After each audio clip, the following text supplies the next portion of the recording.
પરિવારને સમય મળે ને મહિને દોઢ મહિને, કદી પરિવારને ભાઈઓને બધાને ભેગા બેહાડી તમારું જેણે અતિ ખરાબ કર્યું હોય ને એને ક્ષમા કરીને એને પ્રેમ કરવાની તાકાત આવે ત્યારે માની લેજો કે તમારી ઉપર ચેહર જોગણીની કૃપા મળી ઉતરવા, તમારી ઉપર રામની કૃપા મળી ઉતરવા, ત્યારે તમારો પરિચય થાય કે આ ભારતવાસી છે, આ સનાતની છે. એટલે ભગવાન રામને રામ કહે છે, પ્રભુ કહે છે. અને અહીંયા બેઠા છો સાહેબ, દિલથી કહું, પરિવારને સમય મળે ને મહિને દોઢ મહિને, કદી પરિવારને ભાઈઓને બધાને ભેગા બેહાડી અને રામચરિત્ર માનસમાં એક જ કલાકનો પ્રસંગ છે, ભરત મિલાપ.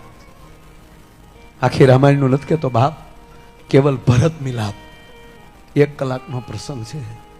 ઘરના ભેગા બેહીના ભરત મિલાપ એક પ્રસંગ વાંચી લેજો, પછી વ્યવસ્થાના ભાગરૂપી ભાઈઓ નોખા રહેશો, પણ દિલથી જિંદગીમાં તમારો પરિવાર નોખો નહીં રહી શકે ભલામણ.